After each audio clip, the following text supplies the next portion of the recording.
Scientist అని మనం అర్థం చేసుకోవాల్సి ఉన్నది.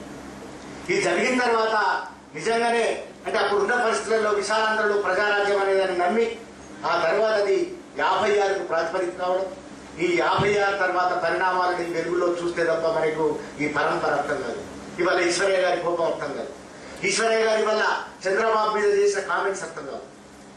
నిజానికి ఇదే హైదరాబాద్ ఎట్లా ఉండేది? హైదరాబాద్ ఇవాళ అభివృద్ధి పేరిట కోస్తాంధ్ర నుంచి, కర్నూలు నుంచి, ఇక్కడ గుడారాల నుంచి ఇక్కడికి వచ్చిన వాళ్ళు ఒక ప్రిపేర్డ్ రాజధానిని అనుభవిస్తూ దీని మీద మాట్లాడుతున్న మాటలకి ఎవరైనా ఈశ్వరయ్య మరి గారి మాటలే మనం కూడా మాట్లాడాల్సి వస్తుంది.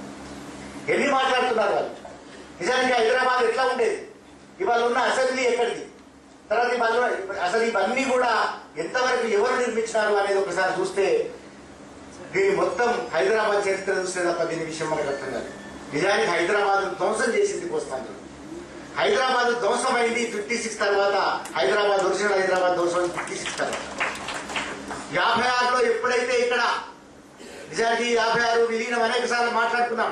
ఒక రాష్ట్రంగా ఏర్పడడం, ఆంధ్రప్రదేశ్ ఏర్పడడం అనేక సార్లు మాట్లాడుకున్నాం. ఎంత సులభమా? ప్రజాస్వామ్యం కోసం నెత్తురు టేరులు బారినైనా ప్రజాస్వామ్యం రాలేదు. తెలంగాణకు ఎన్నడూ ప్రజాస్వామ్యం లేదు. తెలంగాణ ఒక అణచివేయబడ్డ భూమి. ఇట్లాంటి దాంట్లో ఒక ప్రజాస్వామ్య యుద్ధం గురించి, ఒక సామాజిక యుద్ధం గురించి మాట్లాడుతున్నాం కానీ ఆన్గోయింగ్ ఒక స్ట్రగుల్లో అట్లాంటివి ఉండే అవకాశం లేదు. ఎప్పుడంటే నువ్వు ప్రభుత్వ వ్యతిరేకతను గమనించి దానికి తగిన ప్రత్యామ్నాయాన్ని నిర్మించినప్పుడే నువ్వు పొద్దుగాల సామాజిక తెలంగాణ అయినా ప్రజాస్వామ్య తెలంగాణ నిర్మించుకునే అవకాశం కలుగుతుందని గుర్తుంచుకోవచ్చు. స్టాలిన్ లాంటి వాళ్ళు ఒప్పుకున్న విషయం ఇది.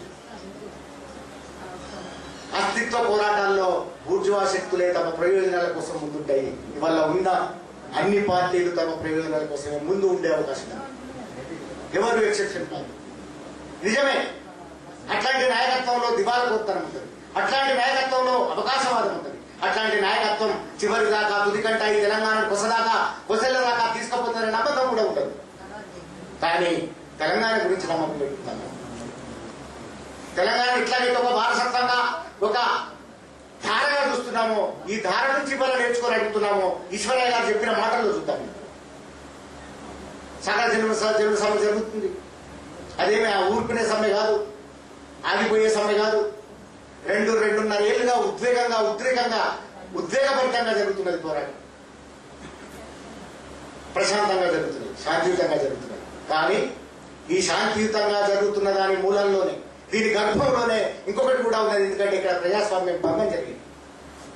ఎందుకు జరుగుతున్నది వాళ్ళ సకల జన సమ్మె? ఎవడు ద్రోహి? ప్రజాస్వామ్యానికి ఎవడు విఘాతం కల్పించిన వాడు? సాక్షాత్ పార్లమెంట్ ఇవాళ ప్రజాస్వామ్యానికి విఘాతం కల్పించింది. తెలంగాణకు సంబంధించి చిదంబరం ద్రోహి, తెలంగాణకు సంబంధించి అత్యున్నతమైన చట్టసభ ప్రజాస్వామ్య సభ చెప్పుకుంటున్న పార్లమెంట్ లో ప్రకటించిన చిదంబరం ద్రోహి అవుతాడు, ప్రణబ్ ముఖర్జీ ద్రోహి అవుతాడు. స్వామి గౌడ్ కాదు అరెస్ట్ చేయాల్సింది. స్వామి గౌడ్ ప్రశాంతంగా, శాంతియుతంగా, ప్రజాస్వామ్యబద్ధంగా తనకున్న ప్రజాస్వామ్య హక్కు మేరకు సకల సమ్మె జరుగుతున్నాడు. కానీ అరెస్ట్ చేయాల్సింది అలా చిదంబరం, అరెస్ట్ చేయాల్సింది అలా ప్రణబ్ ముఖర్జీ. ప్రజాస్వామ్యానికి విఘాతం కల్పించిన వాళ్ళు, శాంతిని భంగపరిచిన వాళ్ళు, ఒకసారి తెలంగాణ ప్రక్రియ ప్రారంభమవుతుందని వెనక్కి తీసుకున్న వాళ్ళు సోనియా గాంధీని అరెస్ట్ చేయాలి. ఒక ప్రాంతం మీద ఇంత కక్షపూరితంగా, ఇన్నేళ్ల కక్షపూరితంగా 60 సంవత్సరాలుగా గద్దల్లా వాలి ఇక్కడ ఆక్రమించుకొని, ఇక్కడ మొత్తం పెట్టుబడులు పెట్టుకొని విస్తరించి లాబింగ్లు చేసుకుంటూ ఉండే కోస్తాంధ్ర పెట్టుబడిదారులు అరెస్ట్ చేయాలి. లగడపాటిని, కావుని, రాయపాటిని అరెస్ట్ చేయాలి. అందువల్ల మిత్రులారా, ఇక్కడి ఆర్థిక మూలాలను దెబ్బతీయకుండా, ఇక్కడి కోస్తాంధ్ర పెట్టుబడిదారుల పీఠాలు కదలకుండా, పునాదులు కదలకుండా ఏదన్నా జరుగుతుందనుకోవడం నిజంగానే భ్రమ. కానీ తెలంగాణ ఒక శాంతియుతమైన పోరాటం, శాంతిగానే పోరాడదాం. ప్రజాస్వామ్య ప్రక్రియతోటి ముడిపడి ఉన్న పోరాటం, ప్రజాస్వామ్య ప్రక్రియలోనే తేల్చుకుందాం. సకల జనుల సమ్మె కొనసాగిద్దాం. తెలంగాణ వచ్చినాక ఇదే ఆలోచన ధారని మళ్ళీ సామాజిక తెలంగాణకో, ప్రజాస్వామ్య తెలంగాణకో మళ్లించుకుందాం, తెలంగాణ సాధించుకుందామని విజ్ఞప్తి చేస్తూ ఈశ్వరయ్య గారికి తన విలువైన మాటలకు మరొకసారి ధన్యవాదాలు తెలియజేసుకుంటూ, లోకేశ్వర్ ఈ తెలంగాణలో ఒక మహోన్నతమైన పోరాటంగా, ఇది ప్రపంచవ్యాప్తంగా ఉన్న అస్తిత్వ పోరాటాల్లో భాగంగా వస్తున్న పోరాటంగా టిబెట్ దాంతో పోల్చి చూసి, అట్లాగే మొత్తం ప్రపంచ అస్తిత్వ ఉద్యమాలతో పోల్చి చూసి, అట్లాగే ఇక్కడ ఉన్న నాయకత్వం బలహీనతలు ఏమిటి, బలాలు ఏమిటి అని అంచనా వేసి దాదాపుగా 11 వ్యాసాలు రాసినారు. ఈ వ్యాసాలు అన్నిట్లలోనూ ఉద్వేగంగా తనకు తానుగా ఐడెంటిఫై అయ్యి, ఎట్లాగైతే సలాం హైదరాబాద్ రాసినాడు, అట్లాగో పానీ ఆయే అయ్యే భాగో భాగో అని రాసినాడు, అట్లా ఒక 4 హైదరాబాద్ గురించి, తన హైదరాబాద్ తెహజీబ్ గురించి తనకున్న ప్రేమని, తనకున్న అనురాగాన్ని చూసుకుంటూ రాసినాడు. ఈ పుస్తకం ప్రతి తెలంగాణ చదవదగిన పుస్తకం అని చెప్తూ ఈ అవకాశం నాకు ఇచ్చినందుకు ధన్యవాదాలు తెలియజేసుకుంటాను. Thank you very much. జై తెలంగాణ, జై తెలంగాణ. సకల దేవుల సమ్మె, సకల దేవుల సమ్మె, సకల దేవుల సమ్మె. జోహార్ అమర వీరులకు, జోహార్ తెలంగాణ అమర వీరులకు, జై Telangana. Thank you very much. Narayana గారికి ధన్యవాదాలు. వర్తమాన సమస్యలకు గతంలోంచి మనం పాఠాలు నేర్చుకొని భవిష్యత్తులోకి పోవడం అనేది చరిత్రలో అంతర్లీనంగా ఉన్న సూత్రం. History is a dialogue between the past and the present. History is a continuum. ఆ చర్చని, ఆ సంభాషణని ఈనాటి తెలంగాణ సమస్యకి గతంలో నుంచి, అంటే పోలీస్ యాక్షన్ నుంచి కూడా తీసుకొని, ఆ రోజు ఏ ద్వారాలైతే ఈ ఎక్స్‌ప్లాయిటేషన్కి ఓపెన్ చేయబడ్డాయో ఆ రోజు నుంచి కూడా ఈ రోజు వరకు తెలంగాణ మీద జరుగుతున్న ఈ ఎక్స్‌ప్లాయిటేషన్ని ఒక సంభాషణలాగా, ఒక చారిత్రక దృక్పథంతో వివరించిన నారాయణ గారికి ధన్యవాదాలు. తర్వాతి వక్త డాక్టర్ నోముల సత్యనారాయణ గారు. వీరు ఒక హిజ్రా కథ అనే ఒక అనువాద సంకలన గ్రంథం గురించి ప్రసంగిస్తారు. సత్యనారాయణ గారు.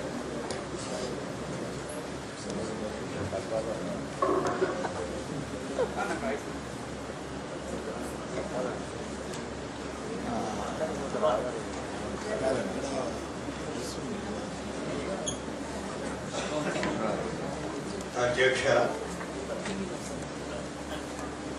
ఈశ్వరయ్య ఆర్య గారు, హైబ్రిడైజేషన్ అంటుంది. జగదీష్ ఆర్య, ఈశ్వరయ్య, 2 అర్థాలు 2 సగాలను కలపడం భాషా శాస్త్రంలో హైబ్రిడైజేషన్ అంటాం. ఈశ్వరయ్య ఆర్య గారు, కె శ్రీనివాస్ అండ్ అల్లం నారాయణ ఇన్ అబ్సెన్షియా, రాఘవాచారి గారు, వేణు సంతోష్ గారు, ఈ సభా నిర్వహణ మూలకారకుడైనటువంటి 4 పుస్తకాల రచయిత పరవశ లోకేశ్వర్ గారు, ఉద్యమ స్ఫూర్తితో ఈ ఉద్యమానికి మరింత బలాన్ని చేకూర్చే ఉద్దేశంతో హాజరైనటువంటి మిత్రులు, కొంతమేరకు సాహిత్యాభిమానులు అని కూడా సంబోధించవచ్చు.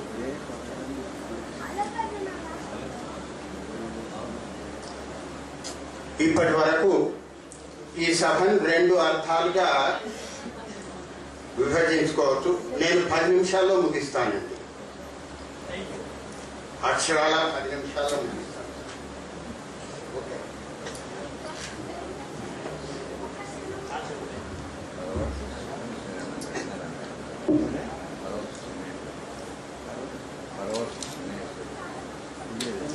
చరిత్రలో పేర్లు, తారీఖులు మాత్రమే వాస్తవాలు, మిగతా సంఘటనలు చాలా వరకు అవాస్తవాలు అని చెప్తుంటారు. కానీ సాహిత్యంలో అందుకు భిన్నంగా పేర్లు, తారీఖులు తప్ప మిగతా సంఘటనలన్నీ జీవితంలో నుండి, నిజ జీవితంలో నుండి, వాస్తవ జీవితంలో నుండి, వాస్తవ సంఘటనల నుండి గ్రహించినది, అది విశ్వసనీయమైనటువంటి విషయాలు అనే సాహిత్య సూత్రం. జీవితం ఇప్పటి వరకు చాలా విద్యున్మయంగా ఒక రకమైనటువంటి మన ప్రస్తుత ఉద్యమ నేపథ్యంలో ఎలక్ట్రిఫైడ్ అట్మాస్ఫియర్, దాని నుండి కొంత రిలీఫ్ సాహిత్యం గురించి. ఈ సాహిత్యం కూడా మిత్రుడు లోకేశ్వర్ ఆయన కూడా మొదలు అధ్యాపకుడుగా జీవితం ప్రారంభించి వేరే శాఖలోకి పోయినాడు. అధ్యాపకుడు మరియు పాత్రికేయుడు ఒక రకంగా అధ్యాపక వృత్తికి, బోధనా వృత్తికి సమీపస్థమైనటువంటి వృత్తిగా నేను అనుకుంటాను. నేను అదే వృత్తికి చెందినవాడి కనుక ఒక రకంగా సంతోషపూర్వకమైన గర్వాన్ని అనుభూతి చెందుతున్నాను. ఒక హిజ్రా కథ, ఇందులో 8 కథలు ఉన్నాయండి. 1-2 కథలు మాత్రమే స్పర్శించి స్థూలంగా పరిచయం చేసే ప్రయత్నం చేస్తాను. ఇందులో ఉర్దూ, హిందీ, బెంగాలీ కథలు ఉన్నాయండి. 2 ఉర్దూ కథలు, 3 ఇంగ్లీషు, 1 బెంగాలీ కథ. ఖుష్వంత్ సింగ్ గారి ఇంగ్లీష్ కథ, తర్వాత కమలాదాస్ రాసినటువంటి కథ, ఇంగ్లీష్ కథలు. వీటన్నిటినీ ఉర్దూ, బెంగాలీ కథలను కూడా ఇంగ్లీష్లో చేయబడినటువంటి ఇంగ్లీష్ అనువాదాల ఆధారంగా ఈయన తెలుగు చేసే ప్రయత్నం చేసినాడు. వీటిని తెలుగు అనుసృజన అని అన్నాడు. ఈ అనుసృజన అనే విషయం, ఈ పదబంధం ఒక రకంగా కలకత్తాలో రైటర్స్ వర్క్ షాప్ అని ఉంటుంది, ఇప్పటికీ నడుస్తుంది. దాన్ని పీలాల్ స్థాపించినాడు. ఆ పీలాల్ అనేవాడు అనువాదాలు చేస్తూ తాను ట్రాన్స్లేషన్ చేయటం లేదు, ట్రాన్స్క్రియేషన్ చేస్తున్నానని అన్నాడు. ఆ ట్రాన్స్క్రియేషన్ అనే ఆంగ్ల శబ్దానికి ఒక రకమైన అనువాదం ఇది.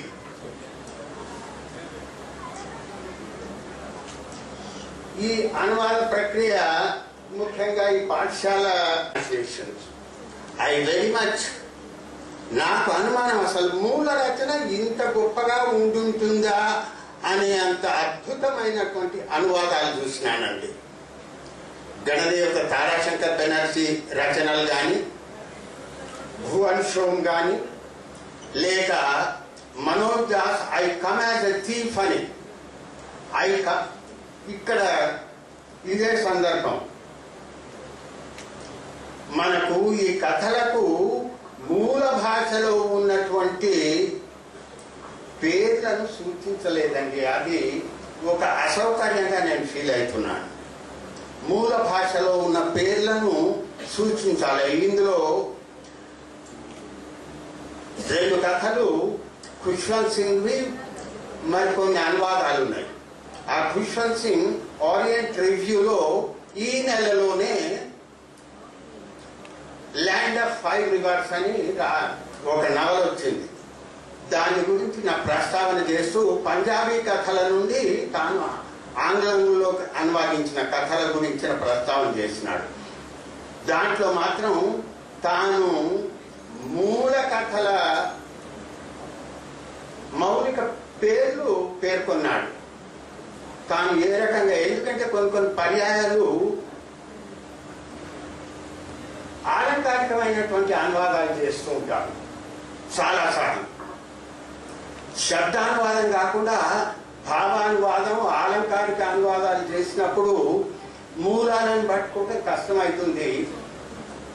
నాకు పెద్ద మహా అనువాదకుడు అయి ఉంటే అవునేమో కానీ శ్రీశ్రీ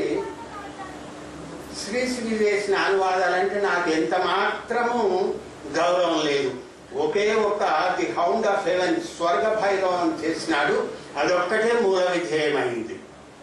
పాలెల వారిది ఏవి తల్లి నీకు కురిసిన హిమ సమూహములు అని చేసినాడు. ఆ ఒక్క మొదటి పాదం మాత్రం మాత్రమే పాలెల్వార్ ఫ్రెంచ్ పద్యానికి మూలమండి. అదొక్క పాదమే అనువాదం, మిగిలినవన్నీ తన సృజనలు. కృష్ణరాయని బాహు జాగ్రత్త బాలబాటులు ఏవి తల్లి, కృష్ణరాయని బాహు జాగ్రత్త బాలబాటులు ఫ్రెంచ్ సాహిత్యంలో ఎందుకుంటాయండి? కనుక నేను చెప్పదలుచుకుంది ఏంటంటే, మూల భాషకు విధేయంగా ఉండే ప్రయత్నం చేయవచ్చును, లేదా అనువాదం మౌలికంగా చేసింది అనిపించే రకంగా భావం జడకుండా చేసే పద్ధతి ఉన్నది. నాకు ఇష్టమైన పద్ధతి మూల భాష విధేయంగా చేసే పద్ధతి నాకు ఇష్టం. కానీ లోకేశ్వర్ చేసిన అనువాదాలు అనుసృజనలుగా చాలా పటిష్టంగా ఉన్నాయి. దాంట్లో ఒక ప్రత్యేక విశేషత ఏంటంటే, మన తెలంగాణ భాషను స్వేచ్ఛగా స్వయిచ్ఛగా చాలా తనకంతో చాలా అభివృద్ధితో తన్మయీభూతుడై వినియోగించాడు. ఆవిడ రాసిన కథల్లో ఎక్కువ భాగం యౌన విజ్ఞానము లేక the so called sex stories అనని కానీ ఈరోటిక్ స్టోరీస్ అంటామండి. శృంగార కథలు. సెక్స్ స్టోరీస్ అంటే కొంచెం అభ్యంతరకరంగా ఉంటుంది, ఈరోటిక్ స్టోరీస్ అంటే పర్వాలేదు అన్నట్టు. శృంగార కథలు ఈవిడ పైన కొంత మార్క్స్ ప్రభావం కొంచెం కొంచెంగా ఉంది, ఎక్కువ భాగం ఫ్రాయిడ్ ప్రభావం ఉంది. ఆ ఫ్రాయిడ్ చెప్పినటువంటి లిబిడో గురించినటువంటి ప్రభావం చేత గృహ నిర్మాత లాజ్వంతి అనే ఒకానొక వేశ్య జీవితాన్ని గురించి రాసింది. ఆవిడ ఉద్దేశపూర్వకంగా కేవలం ధనార్జన గురించి కాదు, వేశ్య కాదు, ఏదైతే వాళ్ళ జీవితాలను బాగుపరచడానికి ఒక్క వాక్యం, బేరసారాలు చేసి డబ్బులు గుంజాలన్న ఆలోచనలు ఆమెకు లేవు. బేరసారాలు చేసి డబ్బులు గుంజాలన్న ఆలోచనలు ఆమెకు లేవు. ఈ ఒక్క వాక్యాన్ని చూస్తే నాకు మన తెలుగు మహారచయిత కథా రచయిత రావి శాస్త్రి, రాచకొండ విశ్వనాథ శాస్త్రి గారు రాసిన విలువలు అనే ఒకానొక వేష గురించిన కథ గుర్తుకొచ్చిందండి నాకు. ఇట్లాంటి విషయం మళ్ళీ తర్వాత వేరే కథల్లో కూడా ఉంది. కానీ ఈవిడ మిర్జా అనే వాడి జీవితంలో ప్రవేశిస్తుంది. మిర్జా జీవితాన్ని బాగుపరిచి చాలా అద్భుతమైన సమ్మేళనం. లాజ్వంతి హిందూ, మిర్జా ముసల్మాన్. ఈ హిందూ ముస్లింల సంగమాన్ని కూడా ఈవిడ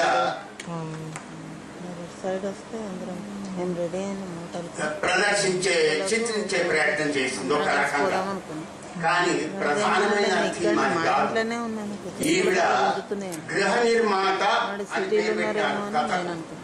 గృహ నిర్మాత ఫాతిమా అహ్మద్ అనే ఆవిడ ఇంగ్లీష్ లో అనువాదం చేసి దాని ఆధారంగా లోకేశ్వర్ ఇస్మత్ చుక్తా ఈ కథను చేసినాడు.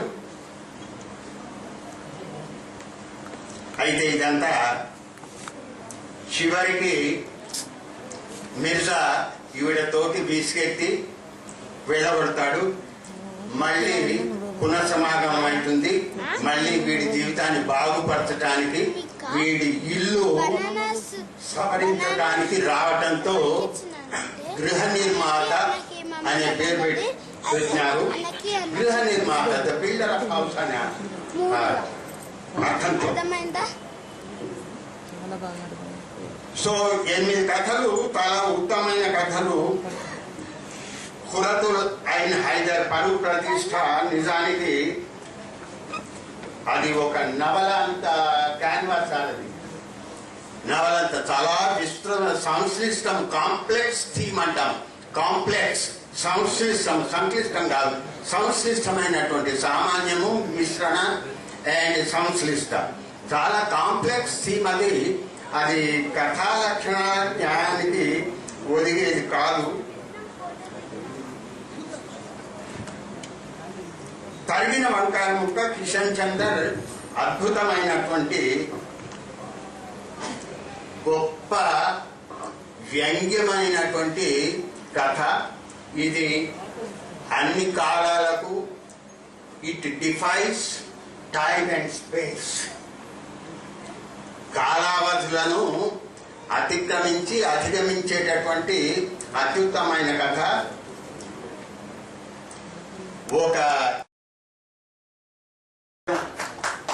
అందరినీ పరిచయం చేయడం. ఈ 12 మంది కూడా అసాధారణమైన మనుషులు, మామూలు మనుషులు కాదు. ఆ మనుషుల్ని ఎంచుకోవడం, ఆ ఎంచుకొని రాసిన విషయానికి కూడా ఇది చదువుతుంటే తను ఎంత ప్రేమగా పరవశమైనాడో కాసుల ప్రతాప్ రెడ్డి మనతో పంచుకున్నారు. ఈ అంతటికి మించి లోకేశ్వర్ గారు మనకు 12 పుస్తకాలు ఇచ్చింది. ఏ పుస్తకం ఒకటి మీరు కొన్నా, ఈ 4 కొన్నా వాటి వెనుక 12 పుస్తకాలు కనిపిస్తాయి. ఈ 12 పుస్తకాలు అతన్ని సామ్రాజ్యవాద వ్యతిరేకిగా, ఆధిపత్య వ్యతిరేకిగా, స్వాభిమానానికి సంకేతంగా, ప్రేమను పంచే మనిషిగా, న్యాయం కోసం జరిగే పోరాటాలను మోసే మనిషిగా మనకు చూపిస్తాయి, అర్థం చేయిస్తాయి. ఈ భాష చాలా గొప్ప భాష. దీన్ని ఏమేమి అలంకారాలు, ఆ వ్యాకరణ పద్ధతులు, అలంకార శాస్త్రంలో చెప్పాల్సి వస్తే ఒకటి అతిశయోక్తులు ఉండకుండా అన్ని స్వభావోక్తులు, రూపకాలంకారాలు, ఇట్లాంటివన్నీ చాలా బాగా అనిపించింది. నేను ఆ 4 పుస్తకాలు చదివాను. ఒక పుస్తకం చదివిన తర్వాత ఇంకో పుస్తకం పట్టుకోవడానికి కాస్త విరామం తీసుకోవాల్సి వచ్చింది. కానీ హిజ్రా కథ చదివిన తర్వాత అసలు ఒక రకంగా నేను 2-3 రోజులు మనిషిని కాలేదు. అంటే నా లోపల నిజంగా మనిషి ఉన్నాడా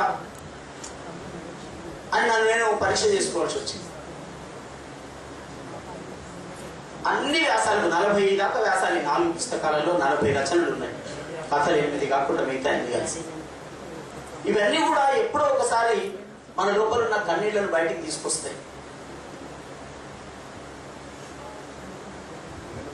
తాను న్యాయం పక్షాన నిలబడి ప్రపంచాన్ని చూసి ప్రేమించిన మనిషి కనుక కన్నీళ్లకు కదిలే వాక్యాలు, అంటే కన్నీటితో కరిగిపోయే కథనాలు, విషయాలన్నీ చెప్పిండు.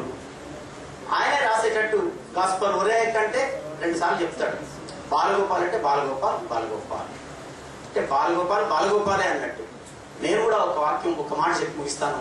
లోకేశ్వర్, లోకేశ్వర్. నాగోచారి గారికి ధన్యవాదాలు. ఇంకా ఎక్కువగా మీ సమయం తీసుకోకుండా అసలు మనమందరం లోకేశ్వర్ గురించి చెప్తున్నాము. మరి లోకేశ్వర్ తన గురించి తనేం చెప్తాడో మనం 1 నిమిషం విందాము. సభలో విమలక్క గారు వచ్చిండ్రు. వారిని గౌరవంగా వేదిక మీదకి ఆహ్వానిస్తున్నాం. లోకేశ్వర్ తన స్పందన తెలియజేసిన తర్వాత విమలక్క గారు ఒక ఉద్యమ గీతాన్ని పాడుతారు. తర్వాత వేణు సంకోజి గారు మొత్తం సమావేశాన్ని సమీక్షిస్తూ ముగింపు పలుకులు పలుకుతారు. కాబట్టి సమావేశం ఇంకొక 5 నిమిషాల కన్నా మించదని మీకు అందరికీ మనవి చేస్తూ లోకేశ్వర్ని తన స్పందన తెలియజేయాల్సిందిగా కోరుతున్నాను. నేనైతే వేదిక మీద ఉండాలే అన్నా, మా వివేక్ సార్ అన్నాడు నువ్వు పెళ్లి కొడుకు కదా, నువ్వు లేకపోతే సభ ఎట్లయితుంది అని చెప్పి బలవంతాన్ని అన్నాను. వేదిక మీద కూర్చుంటాడు. నిజానికి చివర్లో కూర్చొని ఎవరెవరు ఏమేమి మాట్లాడతారు విందాము అని అనుకున్నాను. అయితే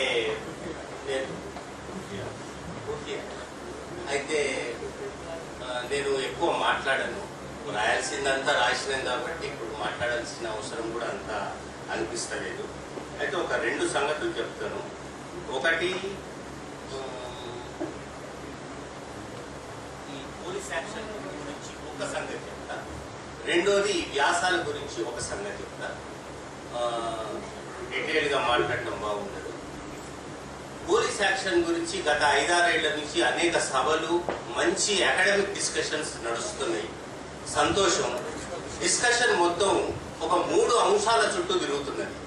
ఒకటి, ఇది విమోచన అని. రెండవది, ఇది విలీనము అని. మూడవది, ఇది విద్రోహం అని. ఎన్ని మీటింగ్లు అబ్జర్వ్ చేసినా కూడా ఈ 3 అంశాల చుట్టే తిరుగుతుంది.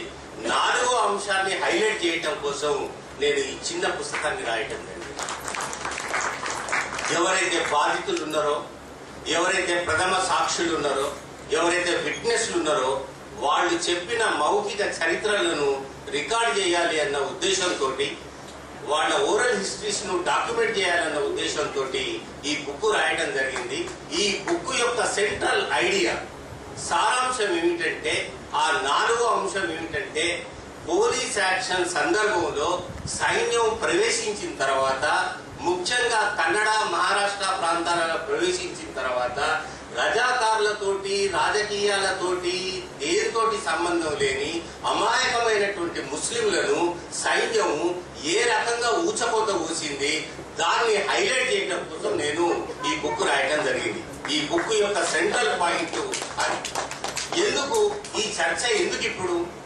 గతంలో మదీనా ఎడ్యుకేషనల్ ఇన్స్టిట్యూట్ లో చర్చ జరిగేటప్పుడు ఓ మిత్రుడు అన్నాడు, బైసా ఇప్పుడు ఆ గతము మానిపోయిన గాయాలను నువ్వు మళ్ళీ ఎందుకు కెలుగుతున్నావు, నువ్వు ఈ మాటలు మాట్లాడకు అని ముస్లింస్ అన్నారు, హిందువులు కూడా అన్నారు.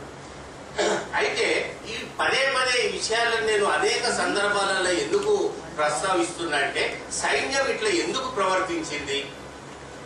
అప్పుడు నెహ్రూ వేసిన కమిటీ, సుందర్లాల్ మెహతా కమిటీ యొక్క రిపోర్టును చాలా కాలం పాటు సెంట్రల్ గవర్నమెంట్ తొక్కిపెట్టింది. అందులో సుమారుగా 1-2 లక్షల మంది అమాయకమైనటువంటి ముస్లింలను సైన్యం ఊచకోత కూసింది, అన్యాయం చేసిండ్రు, అత్యాచారాలు చేసిందని పండిత్ సుందర్లాల్ మెహతా ఆ కమిటీ రిపోర్ట్ ఉన్నది. పండిత్ సుందర్లాల్ మెహతాను భారత చైనా సరిహద్దుల సమస్యల మీద కూడా కమిటీ వేయడం జరిగింది.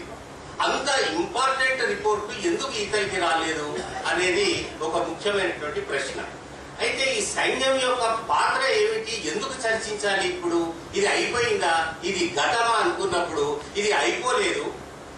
ఇప్పటికి కూడా భారతదేశంలో, కాశ్మీర్లో, ఈశాన్య రాష్ట్రాలల్లా, ఛత్తీస్గఢ్లా సైన్యం ఏ రకంగా ప్రవర్తిస్తున్నది, ఆ ఎక్సెసివ్నెస్, ఆ అట్రాసిటీస్, ఆ అణిచివేత, ఆ నిర్బంధం, ఆ రిప్రెషన్ ఏదైతే ఉన్నదో దాన్ని మనం ప్రశ్నించాలంటే 48 పోలీస్ యాక్షన్లకు వెళ్లి అప్పుడే మనం ప్రశ్నించినట్టయితే, లేదా ఇప్పుడు ప్రశ్నించినట్టయితే, ఈనాటికి కూడా భారతదేశంలో సైన్యం యొక్క ఈ అణిచివేత, ఈ క్రూర స్వభావం, ఈ రాజ్యాంగం యొక్క, ఈ స్టేట్ యొక్క ఈ కొరెసివ్, ఈ నేచర్ ఏదైతే ఉన్నదో, ఈ క్రూర స్వభావం ఏమవుతున్నదో ఇది తగ్గేది. నిన్నగాక మొన్న గుజరాత్ మత కల్లోలాల పోలీసులు ఏ రకంగా స్పెక్టేటర్స్ గా, పాక్షికంగా ప్రేక్షకులుగా వ్యవహరించిండ్రో మనందరికీ తెలుసు. మొత్తం ఊచకోత జరిగింది. కాబట్టి ఇటువంటి ఊచకోతలను ఆపాలంటే ఇప్పుడు మళ్ళీ మనం 48 లో సైన్యం ఏదైతే చేసిందో దాని గురించి మాట్లాడాల్సిన అవసరం ఉన్నది. అన్ఫార్చునేట్లీ, దురదృష్టవశాత్తు కమ్యూనిస్ట్ పార్టీస్ కూడా 4000 మంది కమ్యూనిస్టులు చచ్చిపోయారని చెప్తున్నారు, కానీ సైన్యం వచ్చిన తర్వాత ఈ 2 లక్షల మంది ముస్లింలు చచ్చిపోయిన విషయం గురించి మాట్లాడటం లేదు. కాబట్టి ఇప్పుడు ఒక చర్చ జరగాలి. ముస్లింస్ అందరూ ఏకగ్రీవంగా రజాకారులు చేసిన తప్పిదాలను, అన్యాయాలను అదేదైతే ఉన్నదో అది నిజమే అని పశ్చాత్తాపాన్ని వాళ్ళు వెలిగించాలి. మెజారిటీ